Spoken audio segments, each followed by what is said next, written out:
সকালটা কেমন কাটছে চলো একবার দেখে নিই।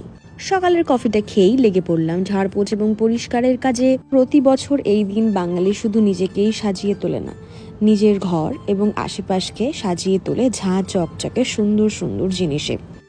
তাই বলা বাহুল্য, প্রতিটি বাঙালি বাড়িতে সপ্তাহখানেক আগে থেকেই চলতে থাকে এর তোড়জোড়। আমার একটা খুবই কাছের বন্ধু এই বেডশিটটা আমাকে উপহার করেছে পয়লা বৈশাখে। চলো এটা পেতে ফেলি। Just look at the print, I really liked ইট। আমার রেট্রো বোহেমিয়ান আর কলোনিয়াল ডেকর খুব ভালো লাগে। অনেক বছর আগে আমার একটা বন্ধু আমাকে একটা অপূর্ব সুন্দর পারফিউম গিফট করেছিল এবং তারপর থেকে আমি সেটাই ইউজ করি। মেবি আমার হাজব্যান্ড আমাকে ওটাই গিফট করেছে পয়লা বৈশাখে। নাম বলবো না কারণ পেইড প্রমোশন নয়। I'm running late and I have to go for a bath. So goodbye and Shubha Novoborsho once again to all the kind souls.